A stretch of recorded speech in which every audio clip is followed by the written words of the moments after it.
Good evening, everyone. A perfect storm of tragedy is how Prosecutor Joe Deters describes the death of 16-year-old Kyle Plush. Deters' office issued a grand jury subpoena that stopped the release of the police department's internal report.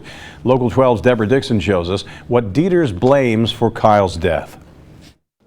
Law and Public Safety Committee Chairman Chris Smitherman got the subpoena just before the meeting on the police investigation into Kyle Plush's death was to start. It asks for all interviews, videos, and photos regarding the death. The hearing was called off for now. Kyle's family were the only speakers listed. The message that I get from them is that they want the 911 call center fixed, and that they want to make sure that this doesn't impact any other family. Deters says there are no criminal targets, but reports are still coming in, including one this morning. That's a tool that we can use to gather evidence, and it doesn't necessarily mean that we're going to convene a grand jury to look at this. When Deters calls the death of Kyle Plush a perfect storm that ended in tragedy, he's talking about the city's emergency call center. When Kyle called 911, he couldn't hear one operator. The second operator couldn't hear him. She didn't pass on critical information to police. It was set in motion by an antiquated 911 system that needs to be changed, period. The county has what's called Smart 911.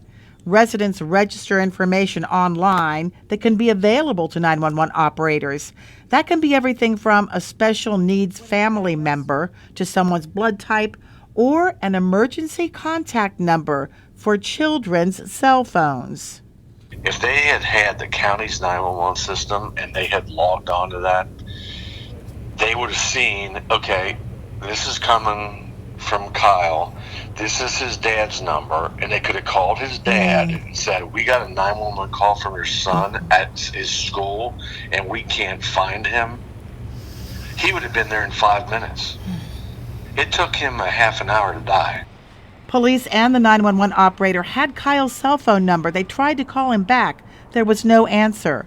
The Smart 911 profile would have given them another place to go. Deborah Dixon, Local 12 News. You can register for your Smart 911 profile at alerthc.org.